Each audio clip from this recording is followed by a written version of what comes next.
Welcome to Maryland Health Today. I'm Ellen Beth Levitt. Cardiovascular disease is the leading cause of death in women, just as it is in men. But there are some differences in symptoms and treatments that women need to be aware of, and we'll talk about them on the show today. My guest is Dr. Myung Park. She's a cardiologist at the University of Maryland Medical Center, and she's also an assistant professor of medicine at the University of Maryland School of Medicine. Welcome to the show. Thank you. It's a pleasure being here. Many people may think that cancer, particularly breast cancer, is the leading health concern for women, but I guess that's not the case, right? No, it's far from the truth. And the frightening fact is that cardiovascular disease is the leading cause of death for women in the U.S. and in the world. And just like you've said, the common misperception is that cancer is the highest danger to women's health, and nothing could be farther from the truth. In an average year, about 500,000 women die in the U.S. of cardiovascular diseases. And now if you take all the death from all the cancer forms, it's about 250,000. So as you can see, about twice as many women die of heart disease than they do of cancer, all of it combined. Another misconception is that people often think of heart disease as a man's illness or Yes, man's disease. Absolutely. Is that right? Yes. And as over the years, what we've found out is that more women die of heart disease than men. And heart disease can come older for women through the years, but as women get older, their risk definitely increases. Why is that? Well, for younger women before the age of menopause, there is some sort of protection, we believe, that comes in many forms, partly perhaps through the hormonal effect. But like as I stated, as women age, their risk does go up. And what we've learned is that heart disease is not a black and white or have not phenomenon. It is a continuum. And for women of all ages, the best thing to do is to be armed themselves with knowledge of where they stand in that continuum. And this comes from knowing your risk factors and from your own disease risk score, if you will. And the other thing we've learned is through large studies, landmark studies, like the Women's Health Initiative, for instance, what we thought was that if we can give women hormonal therapy, that they can protect them as they age. After menopause. Exactly, yes, after menopause. And what we found out is that exactly the opposite is true, that women who were treated with estrogen and progestin, which are the two most common hormonal therapies that were used, that women were at higher risk of heart disease.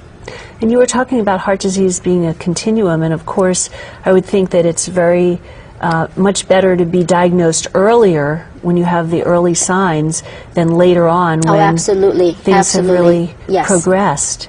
Yes. Do you think that people are taking it more seriously now for women and are checking women out as much as they might check out their male patients, or that women are thinking about heart disease as a possibility as well? You know, I do think that with time and with education, things are definitely improving, but I think we still have a very long way to go. And I think the key demonstration of that is a very large study that was done by American Heart Association in 2003. They surveyed over 1,000 women and asked them, what do you think is your leading cause of health risk? And only 13% of the women said they consider heart disease as the highest risk. So we still have a long way to go in order to educate those that are for the greatest danger. Definitely. Well, what are the most common types of heart disease in women? Well, the most common types of heart disease is the coronary artery disease, or atherosclerosis, those that lead to heart attacks, and so forth. And of course, this comes from the building of the narrowing of the vessel in the arteries. The other one is stroke, when you have a similar process of the arteries that lead to blood flow to your head, high blood pressure, a silent killer that is very prevalent in this country and everywhere else.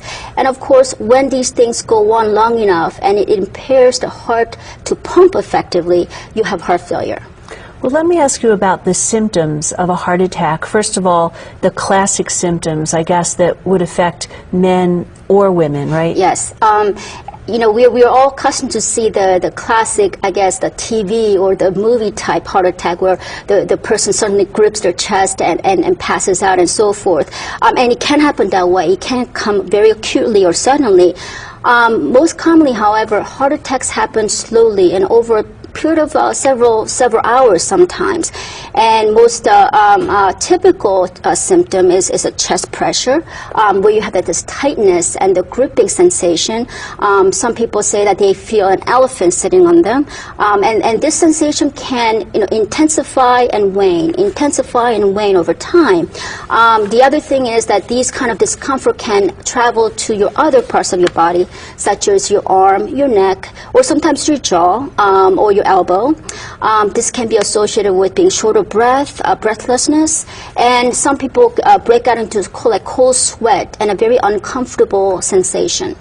Now, are there some symptoms that occur in women who are having a heart attack that don't often occur in men, and therefore it might be overlooked?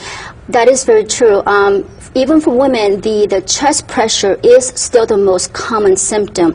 However, more women are more prone to get some of the atypical, what we call symptoms, than men, such as just feeling sick to their stomach, nauseated. Some women can vomit, and I've had people tell me that they just thought they ate something bad the other night, or just had some bad food and try to ignore it. This can be also associated with just overwhelming fatigue, just feeling really, really tired all of a sudden, feeling dizzy. The jaw pain I mentioned, and nothing else, just pain around their jaw. Really? And this can be also associated with just feeling of anxiety and just something that is not right. Well, of course, these symptoms could be signaling a whole array of other health problems. Absolutely true, and which is why it is so important to recognize what these are. And of course, heart attack or stroke is an emergent situation. Every second does count. And if you recognize this in yourself or those around you, it is important to get help by calling 911. Right. It's better to find out that you just did have some indigestion than to ignore something that's serious until it goes on. How do you diagnose a heart attack in women, especially? Well, there are several different ways. EKG, or electrocardiogram, is a very commonly used tool. It's when you place the electrodes on your chest and it records the activity. An EKG can tell us if there was a past heart attack or if a heart attack is in process. Some heart attacks, however, cannot be picked up through an electrocardiogram, but a blood test can, and the blood test can actually detect the type and the amount of enzymes that are spilled by the damaged heart muscles. So those can be really a reliable tool for the physicians to know, one, if you did have a heart attack, and two, if you do, how extensive it is. Right, and then there are also some new imaging tests, aren't there, that can really help to see what's going on. And we use this imaging test. The one that most tried and true that we use a lot, of course, is the coronary angiogram. And this is where we inject a bit of dye through a catheter directly into the heart arteries. And this lets us to see under the X-ray where the blockage is and how extensive it is. Now, typically, a blockage that we find is normally focal, meaning it's in one segment, and it's a short amount of a segment of the artery. And of course, the treatment that have become widely used and have saved countless lives is through balloon angioplasty, where a catheter is placed right where the blockage is, and you open it up. And this can be used in association with a stent placement, which is a metal like a mesh. Yes, it's like a scaffold, right? That holds the vessel open. Exactly, and these techniques have been used widely, have been improved upon and perfected over the years, and they really do work. But I think that one of the difficulties with women is that not only do women tend to get symptoms that are not quite the typical ones. But even when you do these tests that we count upon, the findings sometimes can fool us, because women can get the narrowing either at a very, very tight, the little vessels at the end that can narrow. And one thing is it's difficult to see the little vessels, but two, you cannot open them up like the ones you can with the larger arteries. And the second thing is, even when the larger arteries are affected, it's more common for women to get the narrowing in a longer segment diffusely, right, so that at first glance it may not even look like there's narrowing. Right. And secondly, even if you do recognize this, you cannot treat it with a balloon angioplasty or stent placement. So it does make detecting and treating women with this type of heart problem much, much more challenging. Do we know why the blockages sometimes occur in the smaller vessels in women rather than in men, where they occur in those larger main vessels? Well, I think it really, again, it is not specifically known. Perhaps it is the size of the women, perhaps it is the age where it occurs, because it does tend to occur later. And there are several other factors that can possibly be attributed to that. But definitely those kind of abnormalities are seen more common in women than men. Can bypass surgery be effective for many women who Yes. have these blockages? Bypass surgeries are used as treatment when the traditional non-surgical methods are not enough, certainly. But again, when women are affected on some of the smaller areas, bypass surgery sometimes cannot be performed. And even if they are performed, unfortunately, the outcome is not as good as it is in men. Well, then that points out to why prevention is so important. I could not agree with you more. And I think, especially for women, being educated about what heart risk factors are and doing everything you can to prevent that is really the key. What are some of those things? I guess a healthy lifestyle, Yes, with good exercise, yes, and diet and so forth. I mean, I think exercise is definitely on top of the list. And people often ask me, how much should I do it, or how do I start? And what I tell them is any amount of physical activity, any amount, will reduce your health risk. And the thing is, making it into routine, part of your lifestyle, and going out and doing it. And putting it as a priority. We all live busy lives, but I do think that this is so important that it needs to be done. Even taking a walk at a regular time, yes, every day. And that's why I actually recommend the most as a starting point.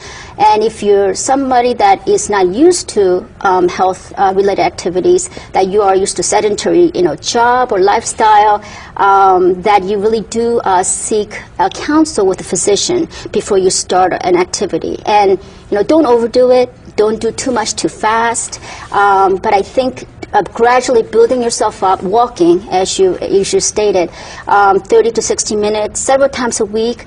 Studies have shown time and time again that this, more than any other medication, probably really helps you to live longer and live better. And I guess it helps you maintain a normal weight, which Yes. is also very important in preventing heart disease, diabetes, all sorts of things, right? And you named several clumped together right there. And what we know is that fat, especially the fat that's centered around your middle, your central obesity, as we call it, when people have that, it puts them at a much higher risk for things like diabetes, high blood pressure, and high cholesterol. And the measure that we commonly use, people have heard BMI, the body mass index. The body mass index over 30, which is the proportion between your height and your weight, is obesity. And roughly for most people, that's about 30 pounds being over your ideal weight. So BMI over 30 is definitely associated with developing these risk factors and puts you at a higher risk for developing heart disease. How often should women have their cholesterol checked? Cholesterol is another very key component. This is something that you can only know if you get a blood test. You're not going to feel any symptoms, obviously, unless you have a heart disease or heart attack that you have high cholesterol. It is recommended that people over 20 get a screening and have a complete profile checked. And from there on, it's about every 5 years that is recommended.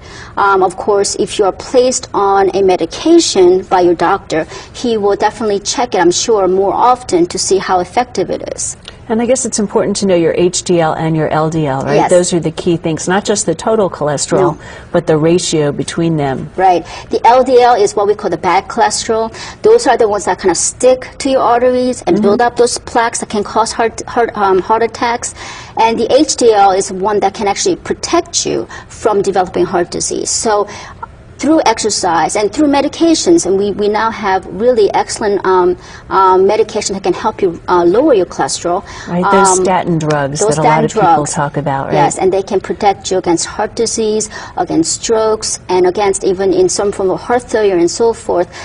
They have really done a lot to save lives and for people to lead better lives.